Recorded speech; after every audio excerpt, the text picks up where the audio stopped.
यानी पार्किंसंस जो है वो शरीर की बीमारी नहीं है, पूरी तरह से दिमाग की ये बीमारी। बहुत जरूरी है। When the patient develops the motor symptoms in brain 70 to 80% of the dopaminergic cells जो कि डोपामिन बना रहे हैं, they have already been lost. क्यों होती है ये बीमारी और क्या कोई ऐसे लोग हैं जिनको इसका खतरा ज्यादा होता है? कुछ एंटी साइकेट्रिक दवाइयाँ ऐसी होती हैं जो अगर आप लंबे समय तक ले रहे हो, कुछ ऐसी गैस की दवाइयाँ होती है तो उसमें भी आपको पार्किंसोनिज्म जैसे लक्षण होना, ट्रेमर होना, बोलने में मुश्किल आना, ये सब सिम्टम्स हो सकते हैं। कभी भी ऐसे आपको लक्षण हो तो ऐसा नहीं सोचना है कि ठीक है अब ये तो ठीक नहीं होगा। पार्किंसन डिजीज का ट्रीटमेंट है, क्योर नहीं है। क्या पार्किंसंस के मरीज को नेसेसरली भूलने की बीमारी भी होगी? 30 to 40% पेशेंट है जिसमें पार्किंसन डिजीज, डिमेंशिया हम इसको कहते हैं, वो हो सकता है। अगर पार्किंसंस का मरीज ओरल डाइट ले रहा है, मुंह से खा पी रहा है, तो किस तरह की डाइट आप लोग उसे सजेस्ट करते हैं? फाइबर रिच डाइट आपको लेना है, सैलेड ज्यादा लेना है, क्योंकि वैसे ही इनमें बहुत कॉमन कंप्लेंट होता है कॉन्स्टिपेशन का। पार्किंसंस का मरीज बेहतर जिंदगी जी पाए उसके लिए उसे क्या छोटी छोटी चीजें हैं जो करनी चाहिए? इसके 4 चीजें आप याद रखेंगे। 1 इज स्लोनेस, दूसरा है स्टिफनेस, तीसरा है ट्रेमर और चौथा होता है बैलेंस।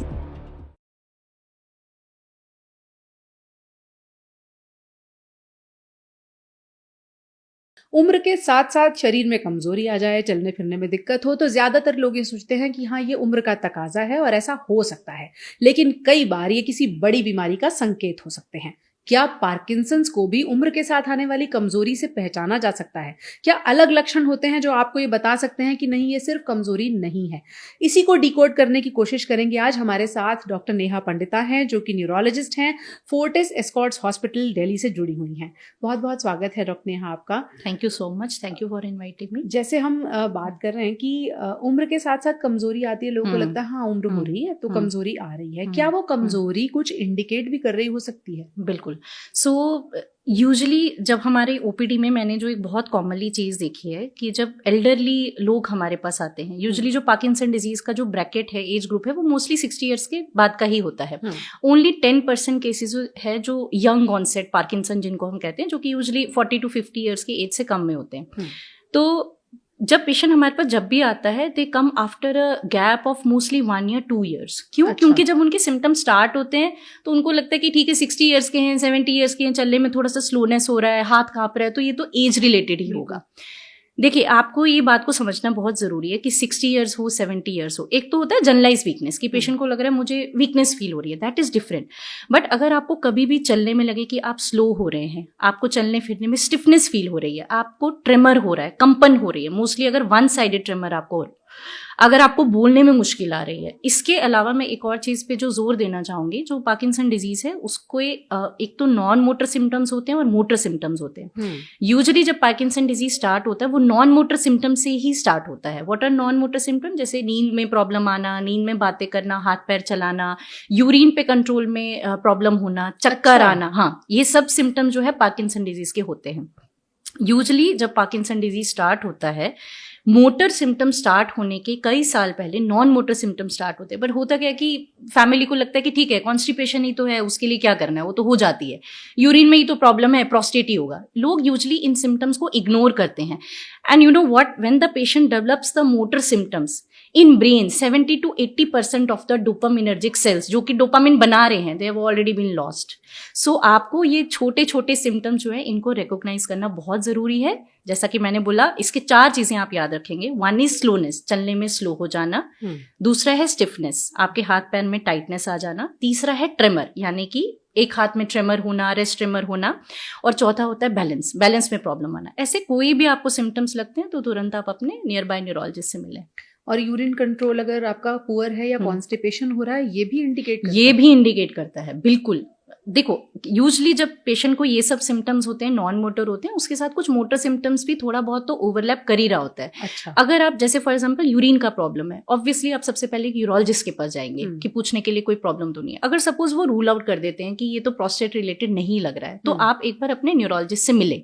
कॉन्स्टिपेशन अगर है, ऑब्वियसली आप पहले गैस्ट्रोएंटरोलॉजिस्ट के पास जाएंगे। अगर गैस्ट्रोएंटरोलॉजिस्ट ने देख लिया, उन्होंने रूल आउट कर दिया सब कुछ और उन्होंने सब दवाइयां दी है, तब भी इंप्रूव नहीं हो रहा है, तो उसके बाद आप एक न्यूरोलॉजिस्ट से ओपिनियन ले सकते हैं।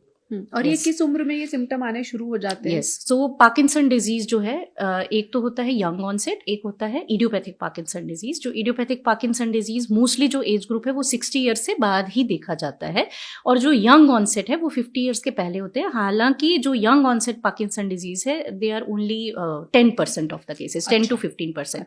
मेजॉरिटी ऑफ द केसेस जो है वो 60 के बाद स्टार्ट होता है, जो कि हम इडियोपैथिक पार्किंसन डिजीज कहते हैं जिसको। यानी 60 साल के बाद अगर ये लक्षण आ रहे हैं तो मोटर सिम्टम्स यानी मूवमेंट में ही प्रॉब्लम आने लगे, उससे जी। पहले इनको पकड़ लेना चाहिए। उसके पहले हाँ पकड़ना चाहिए। जैसे नींद का भी एक मैंने बोला बहुत इंपॉर्टेंट है। स्लीप में जैसे हाथ पैर चलाना, उनका हिस्ट्री यूजली ये होता है, ये पेशेंट को पता नहीं रहेगा, जो उनके स्पाउस है वो बताएंगे कि पेशेंट जैसे रात में कोई सपना देख रहे हैं तो सपने में जैसे वो ना उसका एक्टिंग कर रहे हैं, ड्रीम इनेक्टमेंट बोलते हैं उसको, ड्रीम इनेक्टमेंट बिहेवियर, कि जैसे सपने में ही वो बाहर आपको दिखाई देगा जैसे वो सपने में एक्ट कर रहे हैं। तो वो सिम्टम्स अगर होंगे, नींद में बातें करना अगर होगा, तो ये भी कुछ अर्ली साइंस हो सकते हैं पार्किंसन डिजीज के। यानी पार्किंसंस जो है वो शरीर की बीमारी नहीं है, पूरी तरह से दिमाग की ये बीमारी। बहुत जरूरी है। यूजली लोगों का मिसकंसेप्शन है कि पार्किंसन तो सिर्फ मूवमेंट का ही बीमारी है, ऐसा नहीं है। पार्किंसन डिजीज में नॉन मोटर सिम्टम्स को भी उतना ही वैल्यू देना जरूरी है जितना कि हम मोटर सिम्टम्स को देते हैं। क्योंकि अगर मरीज सपने में इनेक्ट कर रहा है तो ये कहीं तो ब्रेन में कुछ हो रहा है। बिल्कुल बिल्कुल ब्रेन में हो रहा है। क्या पार्किंसंस जेंडर बायस्ड है, महिलाओं को ज्यादा पुरुषों को ज्यादा, ऐसा कुछ होता है?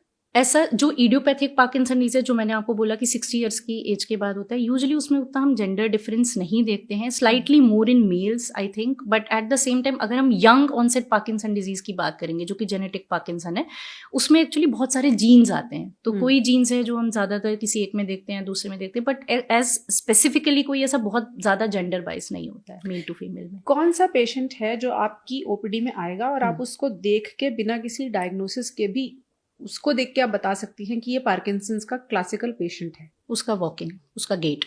जब मेरे पास पेशेंट ओपीडी में चल के आते हैं, अगर वो स्लो चल रहा है, छोटे छोटे कदम लेके चल रहा है, अगर उसका आर्म स्विंग होता है, जैसे आप चलते हैं तो यूजुअली आपके दोनों आर्म्स जो हैं वो ऐसे मूव करने चाहिए। अगर आप देखेंगे कि उसका वन साइड का आर्म स्विंग जो है that is less as compare to the other side, या अगर वन साइड पे आप उसको देखेंगे उसको तो रेस्ट ट्रेमर हो रहा है, जब वो एंटर हो रहा है तब भी उसको रेस्ट ट्रेमर हो रहा है, he is not doing anything from his hand but still he is having rest tremor, तो we make the diagnosis yes it is Parkinson disease. उसमें कुछ चेक करने की जरूरत नहीं?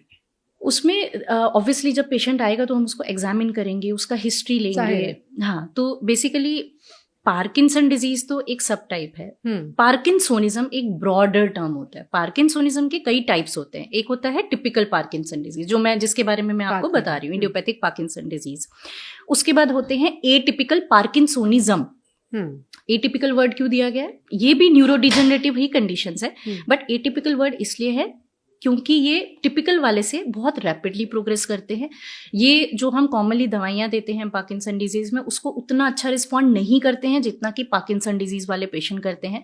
आजकल आपने लेटेस्ट ट्रीटमेंट के बारे में सुना होगा, जैसे डीप ब्रेन स्टिमुलेशन सर्जरी कहते हैं, जो कि लेमन टर्म में लोग कहते हैं कि ब्रेन में चिप डालना, ऐसा कुछ डाला है तो पेशेंट ठीक हो जाते हैं।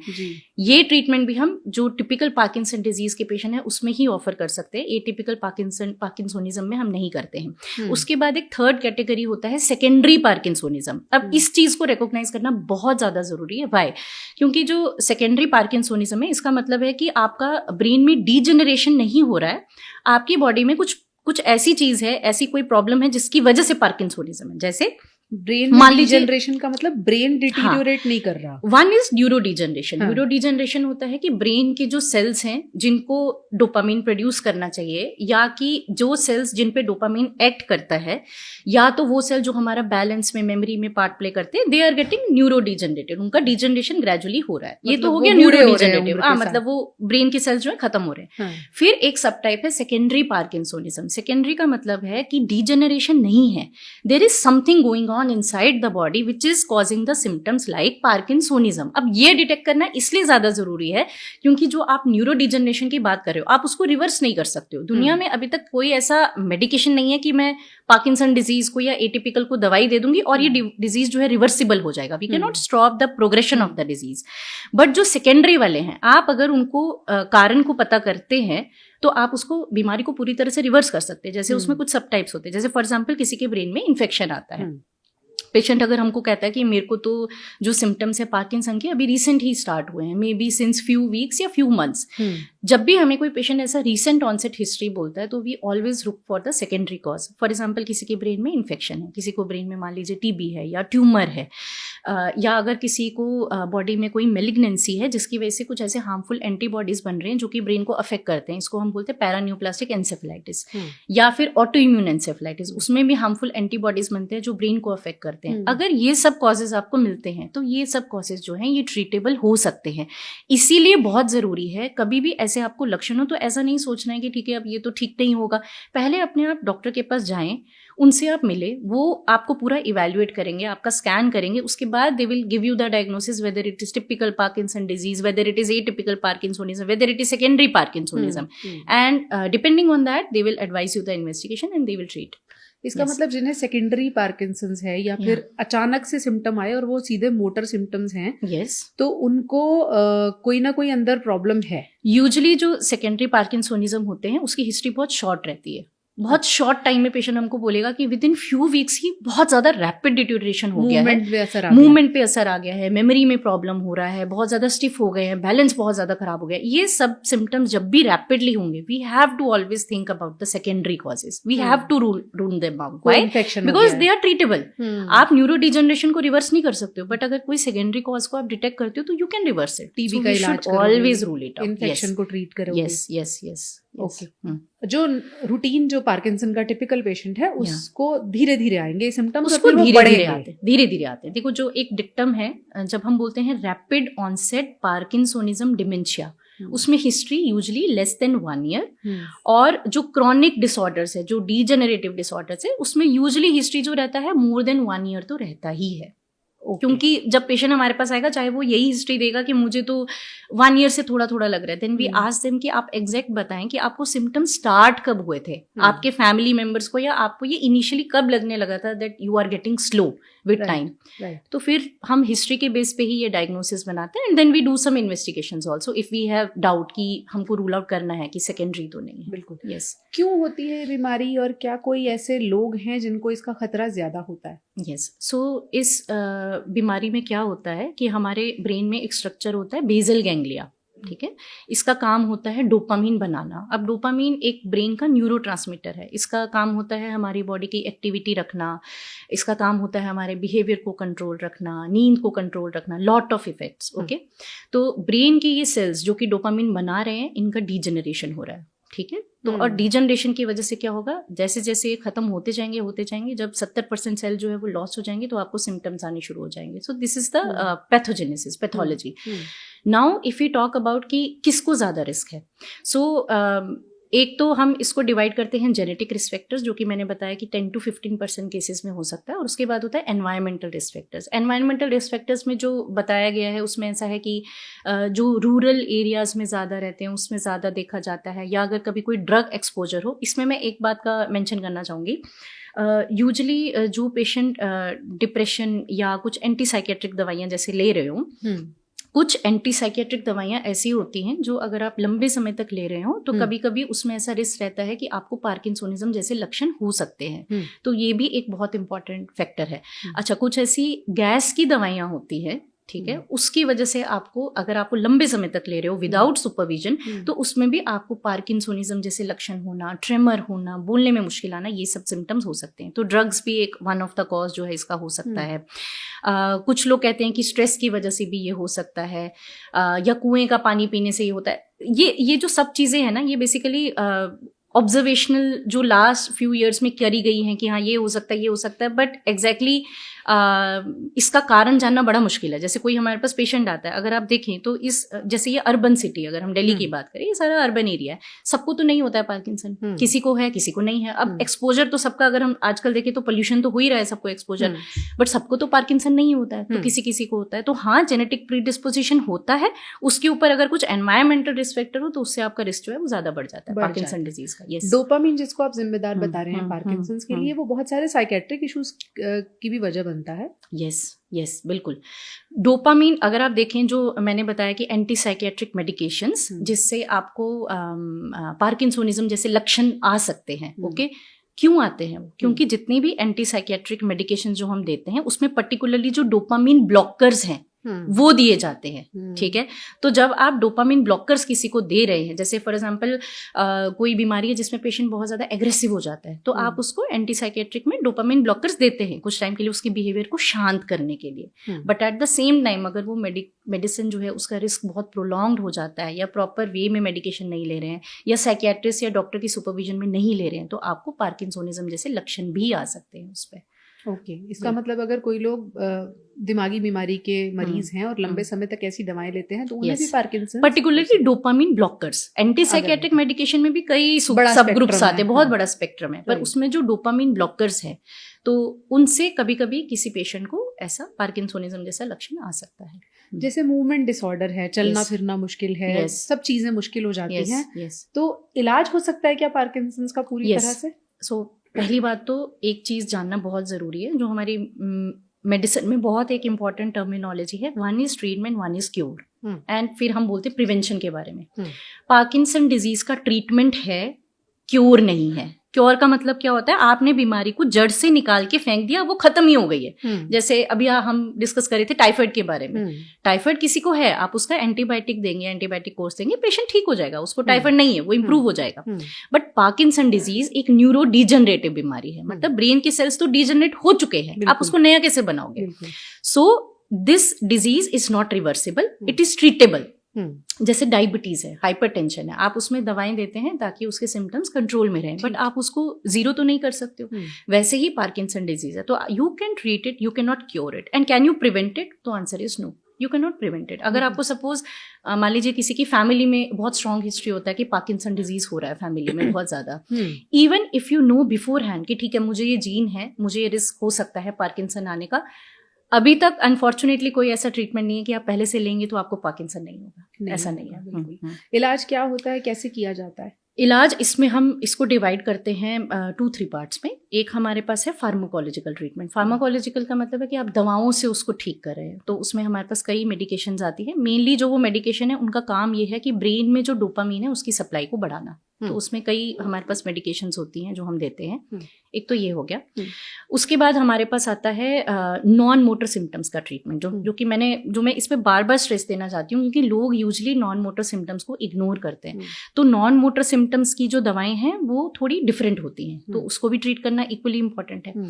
उसके बाद हमारे पास आता है एडवांस थेरेपीज। एडवांस थेरेपीज में हमारे पास क्या आता है, जैसे आपने सुना होगा डीप ब्रेन स्टिमुलेशन सर्जरी के बारे में। डीप ब्रेन स्टिमुलेशन सर्जरी में हम क्या करते हैं, जो हमारा ब्रेन है, पहली बात तो ये कि उसके लिए क्राइटेरिया समझना भी जरूरी है। तो डीप ब्रेन स्टिमुलेशन किसका हम करेंगे? पहली बात तो टिपिकल पार्किंसन डिजीज का पेशेंट होना चाहिए, उसको कम से कम 5 साल तक ऐसे टिपिकल पार्किंसन डिजीज के सिम्टम होने चाहिए जो कि मैंने मेंशन किए।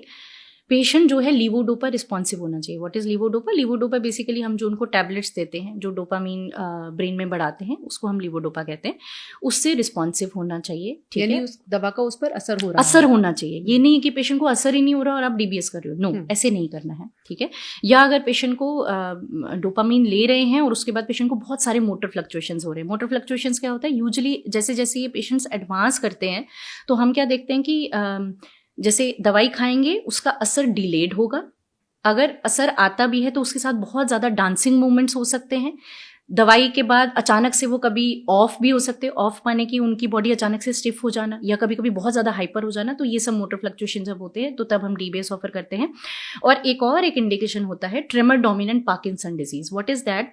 अगर मान लीजिए कि किसी को ट्रेमर डोमिनेंट पार्किंसन है, यानी कि उसको स्लोनेस और स्टिफनेस उतना ज्यादा नहीं है, मेनली ट्रेमर हो रहा है, and even if that is not responding very well to levodopa, still we can offer DBS, but at the same time ये एक डॉक्टर ही डिसाइड करेगा whether we can do DBS और नॉट। ठीक है, तो एक तो ये चीज हो गया। एडवांस थेरेपीज में एक हमारे पास एक और चीज आता है, levodopa carbidopa intestinal gel. What is this? इसमें हम क्या करते हैं कि एक सर्जरी के जरिए जो हमारा स्मॉल इंटेस्टीन होता है उसका जो अपर पार्ट होता है, प्रॉक्सिमल पोर्शन होता है, उसमें एक एरिया होता है जिसको हम बोलते हैं जेजुनम। ओके, उसमें हम ट्यूब डालते हैं जिसको हम पेग ट्यूब कहते हैं, उसके जरिए कॉन्टिन्यूसली लीवोडोपा कार्बिडोपा जो है वो जाता रहेगा। Why do we need continuous? Why? क्योंकि जो ब्रेन है उसमें जो डोपामिन निकल रहा है वो एक अमाउंट में वो रिलीज होता है। जब आप बाहर से दवा दे रहे हो तो आप पल्सेटाइल दे रहे हो। आपने दवा दिया, 4 घंटे तक फिर कुछ नहीं है, फिर उसके बाद दोबारा दवा दिया, फिर 4 घंटे तक कुछ नहीं है। तो ये लीवोडोपा कार्बिडोपा इंटेस्टिनल जेल क्या करता है कि ये कॉन्टिन्यूस इन्फ्यूजन ऑफ डोपामिन इसको मेंटेन करता है, जो लगी रहती है। हाँ, ये ट्यूब है जो लगी रहती है। इट इज इन्वेजिव, मतलब ये सर्जरी के जरिए वो ट्यूब हमको लगाना है। उसके साथ एक पंप जो है वो अटैच होता है, उसमें हमको कैसेट जो है अटैच करना होता है जिसमें लीवोडोपा कार्बिडोपा होता है। और इसके साथ थोड़ा ड्रॉबैक ये रहता है कि क्योंकि एक इन्वेजिव प्रोसीजर है, सर्जरी के जरिए आप इसको डाल रहे हैं, ट्यूब का बहुत ज्यादा ध्यान रखना है। इसके साथ केयर गिवर्स का रोल बहुत ज्यादा इंपॉर्टेंट आ जाता है। ये ट्यूब और पंप बाहर रहते हैं, बाहर रहते हैं, बॉडी के बाहर रहते हैं, ठीक है। तो उसमें आप कैसेट जो है वो डालते रहते हैं और उसके थ्रू आप लीवोडोपा कार्बिडोपा देंगे। जो डीबीएस की मैं बात कर रही हूँ वो भी ब्रेन का एक सर्जरी ही है, इन्वेजिव ही है। But at the same time जब एक बार आप डीबीएस कर देते हैं और अगर आपने आइडियल कैंडिडेट चुना है तो उसके बाद we see lot of improvement in the patient and उसका मेंटेनेंस उतना डिफिकल्ट नहीं है डेली बेसिस पे, क्योंकि बाहर कोई ट्यूब वगैरह ऐसा कुछ मेंटेन करने के लिए नहीं है। और जब हमारे पास पेशेंट फॉलोअप में आएगा तो हम प्रोग्रामिंग के जरिए उसको एडजस्ट करते हैं। उसके बाद एडवांस थेरेपीज में हमारे पास और जो आता है, एक आता है MR गाइडेड FUS हम कहते हैं उसको। तो बेसिकली हम क्या करते हैं कि MRI के जरिए, MRI के अंडर ही पेशेंट जो है वो रहता है, उसके जरिए हम फोकस्ड रेज जो हैं वो डालते हैं एक ब्रेन के स्ट्रक्चर के अंदर, जैसे कि थैलेमस हो गया या बाकी अलग अलग स्ट्रक्चर्स हम चूज करते हैं। और उसमें जो है मेनली वो पेशेंट जो ट्रेमर डोमिनेंट पार्किंसन डिजीज है, स्पेशली अगर किसी को वन साइडेड ज़्यादा ट्रेमर है तो वो भी हम कर सकते हैं, जिससे पेशेंट का जो ट्रेमर है वो इम्प्रूव हो सकता है। But at the same time I would like to stress upon कि ये जो एडवांस थेरेपीज है ये प्रॉपर सुपरविजन के अंदर ही होती है। क्योंकि आजकल हम देखते हैं कि सोशल मीडिया में बहुत ज़्यादा कॉमनली अलग अलग वीडियो सर्कुलेट होते हैं, तो पेशेंट को लगता है कि मुझे ये भी करना है, मुझे ये भी करना है, बट ऐसा नहीं है। आप अपने न्यूरोलॉजिस्ट से मिलिए एंड देन ही और she will decide what to do further. फिर लास्ट जो हमारे पास आता है वो होता है non pharmacological measure. Non pharmacological में हमारे पास आता है जैसे फिजियोथेरेपी, एक्सरसाइज। अब जैसे फॉर एग्जांपल कोई पेशेंट है एडवांस पार्किंसन डिजीज का, अब हमें पता है कि हम मेडिकेशंस भी दे रहे हैं but despite that patient is not improving, या पेशेंट जो है सर्जरी के लिए एलिजिबल नहीं है, कोई और एडवांस थेरेपी के लिए एलिजिबल नहीं है, तो उस केस में फिजियोथेरेपी का बहुत इंपॉर्टेंट रोल है। Gait and balance training exercise का बहुत इंपॉर्टेंट रोल है। ये भी एक बहुत कॉमन फील्ड होती है जो पेशेंट इग्नोर करते हैं। पेशेंट को लगता है कि अभी तो डिजीज स्टार्ट ही हुआ है, मेरा तो काम ठीक से चल रहा है, मुझे क्या जरूरत है एक्सरसाइज करने का। ऐसा नहीं है, एक्सरसाइज करना बहुत जरूरी है अपने आप को मेंटेन करने के लिए। Even those patients who have atypical parkinsonism, they should also do exercise daily, क्योंकि डिजीज जो है, आप ये समझना होगा आपको कि डिजीज तो बैकग्राउंड में बढ़ रहा है, तो आप उसको रोकने के लिए क्या कर रहे हो? So you have to do exercise daily. So ये सब अलग अलग ब्रैकेट्स है जिसमें हम डिजीज के ट्रीटमेंट को हम डिवाइड करते हैं। जो obviously doctor deep brain stimulation में भी कुछ अंदर लगाया जाता है। यस। तो बेसिकली डीप ब्रेन स्टिमुलेशन में हम क्या करते हैं कि एक छोटा सा बरहोल यहाँ पे हम क्रिएट करेंगे और जो ब्रेन के अंदर है हम 2 लीड्स डालते हैं। ओके, ब्रेन में अलग अलग टारगेट्स हम चूज करते हैं। तो जैसे पार्किंसन डिजीज है उसमें अलग टारगेट्स है, और भी बीमारियां होती हैं मूवमेंट डिसऑर्डर जिसमें हम डीबीएस कर सकते हैं। जैसे एसेंशियल ट्रेमर, शायद आपने एक बीमारी के बारे में सुना होगा जिसमें दोनों हाथ जो है उसमें कंपन होते हैं, यूजुअली फैमिलियल होता है, उसमें भी डीबीएस किया जा सकता है। एक डिस्टोनिया बीमारी होती है उसमें भी डीबीएस किया जा सकता है। तो ये सर्जरी यूजुअली 6 से 8 घंटे की रहती है, 1 डे का सर्जरी होता है, और उसमें हम ब्रेन के अंदर लीड्स डालते हैं, और वो लीड्स जो है वो आपका सबक्यूटेनियस टिश्यू के अंदर से यहाँ पे निकल के यहाँ पे उसको हम पेसमेकर के साथ अटैच करते हैं। जब पेशेंट का सर्जरी हो जाएगा, उसके बाद जब पेशेंट डिस्चार्ज जाते हैं 2-3 वीक्स के बाद पेशेंट हमारे पास आता है, मूवमेंट डिसऑर्डर स्पेशलिस्ट के पास आता है, और हमारे पास एक प्रोग्रामर रहता है जिसके थ्रू हम उसका वोल्टेज, फ्रीक्वेंसी, पल्स विड्थ, जो भी हमको करंट उसको देना है वो हम डिसाइड करते हैं। पर ये उसी पेशेंट में वर्क करेगा जो कि इडियोपैथिक पार्किंसन डिजीज है और जो कि लीवोडोपा रिस्पॉन्सिव है। तो इस तरह से हम डीबीएस सर्जरी करते हैं। डे टू डे में पार्किंसंस का मरीज बेहतर जिंदगी जी पाए उसके लिए उसे क्या छोटी छोटी चीजें हैं जो करनी चाहिए? तो सबसे पहले तो फिजियोथेरेपी को बिल्कुल इग्नोर ना करें। अगर आपको वॉकिंग में डिफिकल्टी हो रही है, चाहे आप सिंडोपा से जो भी आपको मेडिकेशन दिया जाता है, लीवोडोपा दिया जाता है, आप उससे बहुत अच्छा रिस्पॉन्स कर रहे हैं, but at the same time physiotherapy का बहुत इंपॉर्टेंट रोल है, वो आपको डे 1 से ही करना ही है फिजियोथेरेपी। उसके बाद हमारे पास आता है, इन पेशेंट्स में एक बहुत कॉमन कंप्लेंट रहता है कि जब ये एकदम से बेड से उठते हैं तो इनको चक्कर आता है, गिडीनेस होता है। वो क्यों होता है? उसको हम बोलते हैं ऑर्थोस्टैटिक हाइपोटेंशन, मतलब आप एकदम से बेड से उठेंगे, बीपी फॉल होगा और आपको चक्कर आएगा।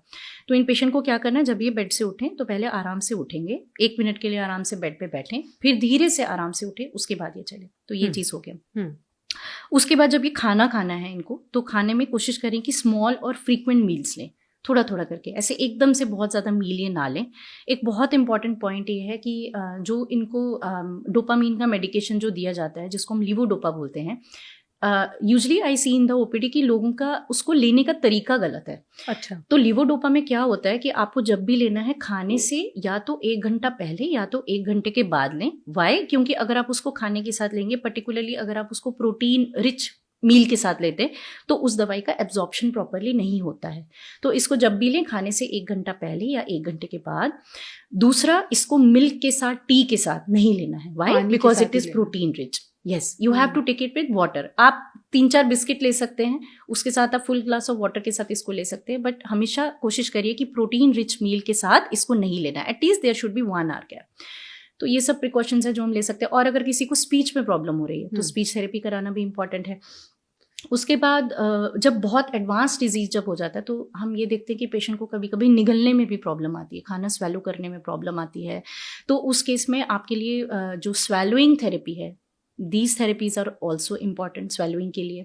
और बाकी यही है कि जब आपको ऐसे लक्षण आए तो आप अपने डॉक्टर से मिलें, उसको इन सिम्टम्स के बारे में बताएं। क्योंकि जैसे जो एटिपिकल पार्किंसोनिज्म डिजीजेस के बारे में जो मैंने बताया, उनमें जो ये सिम्टम्स है जैसे स्वेलोइंग में डिफिकल्टी आना, स्पीकिंग में डिफिकल्टी आना, बैलेंस खराब होना, ये सब चीज़ें बहुत अर्ली स्टार्ट हो जाती हैं। ठीक है। अच्छा। सो अगर आप मान लीजिए आपको खाना खाते खाते चुकिंग हो रहा है and you are not taking care of it, तो अगर थोड़ा सा भी चावल का एक दाना भी अगर लंग में जाएगा तो you can have pneumonia. Usually जो हम एटिपिकल पार्किंसन में देखते हैं वो यही देखते हैं कि उनको निमोनिया बहुत कॉमनली होता है। तो कभी कभी उन पेशेंट्स में हमको ट्रिकियोस्ट भी करना पड़ता है। ट्रिकियोस्ट में होता है यहाँ से छेद करके हम एक ट्यूब डालते हैं ताकि जो खाना है वो उनके जो विंड पाइप है उसमें ना जाए। तो ये सब चीज़ों का ध्यान देना जरूरी है। तो ट्रिकियोस्टमी करने के बाद फिर खाना पाइप के थ्रू दिया जाता है?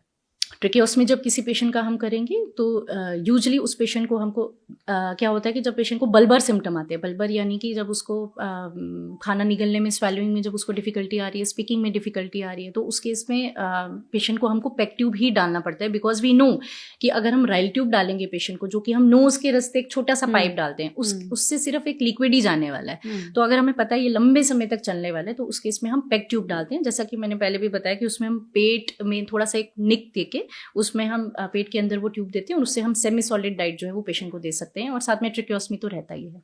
यानी अगर स्वॉलोइंग में दिक्कत शुरू हो गई तो फिर मुंह से खाना मुश्किल हो जाएगा? मुंह से खाना मुश्किल होगा।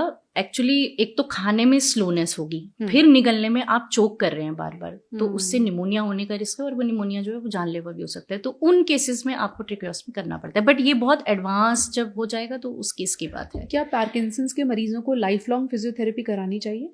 लाइफ लॉन्ग लिमिट करा के फिर सीख जाए, क्या करना चाहिए? हाँ, जो मेरे पास पेशेंट्स आते हैं मैं उनको यही एडवाइस करती हूँ कि आप एक बार अपने फिजियोथेरेपिस्ट से मिल लीजिए, आप एक बार एक्सरसाइजेस समझ लीजिए कि क्या करना है। आप वो घर पे भी कर सकते हो। बहुत ऐसे कम पेशेंट्स होते हैं जिनका बैलेंस इतना बैड होता है कि उनको वीक में एटलीस्ट 2 या 3 बार तो अपने ट्रेनर से मिलना पड़ता है, या घर पे उनके घर पे ट्रेनर आए या उनको सिखाए। पर यूजुअली जिनका बैलेंस उतना खराब नहीं है तो वो घर पे भी आप एक्सरसाइज कर सकते हो। आप जो डेली वॉक्स करते हो वो भी एक फॉर्म ऑफ एक्सरसाइज ही है। योगा आप कर सकते हैं। तो ये सब चीजें आप घर पे भी मेंटेन कर सकते हो। तो ये जरूरी नहीं है कि लाइफ लॉन्ग हो, बट ऐसा हो भी सकता है कि देखिए लाइफ लॉन्ग का ये है कि डिजीज धीरे धीरे बढ़ रही है। अब जब डिजीज बढ़ रहा है तो डेफिनेटली आप इनिशियली जितना फिजियोथेरेपी कर रहे थे, विद टाइम आपको थोड़ा सा और ज्यादा उसको इंक्रीज करना ही पड़ेगा क्योंकि डिजीज बढ़ चुकी है। तो इनिशियली मैं बोलूंगी कि ठीक है, शायद पेशेंट को खुद भी नहीं ऐसा महसूस होता होगा कि मुझे रोज फिजियो करना है। हो सकता है वो एक दिन छोड़ के एक दिन करे, but in that stage where the medications are not also helping the patient much, so we are dependent on the physiotherapy at that time. Okay, yes. जैसे आपने कहा आमतौर पर 60 के बाद ये होती है, yes. तो कितने साल तक दवाओं से या ट्रीटमेंट से आप अपनी लाइफ थोड़ा ठीक ठाक चला सकते हैं? कुछ ऐसा होता है? यूजली जो पार्किंसन डिजीज के पेशेंट होते हैं 5 से 10 साल हम बोल सकते हैं कि उनका जो दवाइयों से काम है वो स्मूथली चल जाता है। एट द सेम टाइम एक बहुत इंपॉर्टेंट चीज़ है कि अगर कोई जेनेटिक रिस्क फैक्टर हो या अगर कोई जेनेटिक बीमारी है तो सब जेनेटिक बीमारियां जो है वो अलग अलग तरीके से दवाइयों को रिस्पॉन्ड करती है। कुछ जेनेटिक डिजीजेज हैं जो स्लोली प्रोग्रेसिव है, कुछ जेनेटिक डिजीजेज हैं जो थोड़ा फास्ट प्रोग्रेस करती हैं। ठीक है, तो बट यूजली हम देखते हैं कि 5 से 10 साल मेंटेन हो जाता है, बट आफ्टर दैट थोड़े बहुत उनको मोटर फ्लक्चुएशंस, कॉम्प्लिकेशंस, ये सब चीज़ें आने शुरू हो जाते हैं। क्या पार्किंसंस के मरीज को नेसेसरली भूलने की बीमारी भी होगी, डिमेंशिया ऐसा भी होगा? ज़रूरी नहीं है, ऐसा बिल्कुल भी ज़रूरी नहीं है। सिर्फ एक कुछ परसेंटेज ऑफ पेशेंट होते हैं, 30 to 40% पेशेंट है जिसमें पार्किंसन डिजीज, डिमेंशिया हम इसको कहते हैं, वो हो सकता है। सो इसके अर्ली जो सिम्टम्स होते हैं, एक तो पेशेंट बोलेगा कि मुझे रीसेंट मेमोरी लॉस हो रहा है, कि नई नई चीज़ें भूल रही हैं, पुरानी सब याद है। दूसरा हम बहुत कॉमनली देखते हैं बिहेवियर में प्रॉब्लम होना। पेशेंट बोलते हैं कि जैसे उनको जिन चीज़ों में पहले इंटरेस्ट था अब नहीं रहा है, या एग्रेसिवनेस ज़्यादा आ जाना, लैंग्वेज जो है थोड़ा सा अब्यूजिव हो जाना, या हेलुसिनेशन होना। हेलुसिनेशन ये भी सभी को होता है? नॉट सभी को, 30-40% केसेस में इन एडवांस डिजीज ये सब चीज़ें हो सकती है। एक हेलुसिनेशन भी इसका बहुत इंपॉर्टेंट फीचर होता है। हेलुसिनेशन का मतलब होता है कुछ सामने आपको दिखाई देना जो कि एग्जिस्ट नहीं करता है और आप उसको रियल मानते हैं। तो विजुअल हेलुसिनेशन भी इस डिजीज का पार्ट होते हैं। तो ये कुछ परसेंटेज ऑफ पेशेंट्स में हम ये देखते हैं कि पार्किंसन डिजीज, डिमेंशिया हो सकता है। अगर पार्किंसंस का मरीज ओरल डाइट ले रहा है, मुंह से खा पी रहा है, तो किस तरह की डाइट आप लोग उसे सजेस्ट करते हैं कि ये फायदा करेगी, या कोई विशेष रोल नहीं है डाइट का? ऐसा एक कोई पर्टिकुलर डाइट या ऐसा कोई फूड नहीं है जो मैं बोलूँगी कि ये लेने से पार्किंसन डिजीज बीमारी जो है वो स्लोली प्रोग्रेसिव हो जाएगी, ऐसा नहीं होता है। But in general you should take healthy diet, घर का खाना, फ्राइड, मिर्च मसाला, वो सब चीज़ें आप अवॉइड करेंगे। फाइबर रिच डाइट आपको लेना है, सैलेड ज़्यादा लेना है, क्योंकि वैसे ही इनमें बहुत कॉमन कंप्लेंट होता है कॉन्स्टिपेशन का। तो अगर आप फाइबर रिच डाइट लेंगे वो आपको हेल्प करेगा। सो उसके बाद स्मोकिंग नहीं करना है। अगर एडिक्शंस वगैरह कुछ हैं तो वो सब चीज़ों को आप अवॉइड करेंगे। तो इन जनरल जो हम सबको एडवाइस देते हैं, जैसे फ्रूट्स वेजिटेबल ज़्यादा खाएं, तो वही डाइट जो है वो इनको भी रिकमेंड करते हैं। आमतौर पर बुजुर्गों को कहा जाता है कि प्रोटीन रिच डाइट लें, तो ये भी ले सकते हैं? बिल्कुल ले सकते हैं। बस एक ही चीज़ का प्रिकॉशन जो मैंने बोला लेना है कि अगर कोई पेशेंट लीवोडोपा ले रहा है तो उससे कम से कम 1 घंटे का अंतर रखना बहुत जरूरी है, आगे या पीछे। उसके आगे पीछे आपको प्रोटीन लेना है, बिल्कुल ले सकते हैं। और ग्लास भर के पानी के साथ दवाई लेना है। अदरवाइज पानी जितना नॉर्मली पीते हैं जितना नॉर्मली हम पानी पीते हैं उतना तो पीना ही है, बट ये कि जब आप दवा ले रहे हैं तो कोशिश करें कि उसको फुल ग्लास ऑफ वाटर के साथ लें। तो जाहिर है पार्किंसंस के मरीज की जिंदगी आसान तो नहीं होती, लेकिन उसे बेहतर किया जा सकता है दवाओं से, समय पर जो ट्रीटमेंट एडवाइस किया जा रहा है उससे, और साथ ही साथ अपनी जिंदगी में एक्सेप्टेंस लाकर उसके हिसाब से जिंदगी जी के।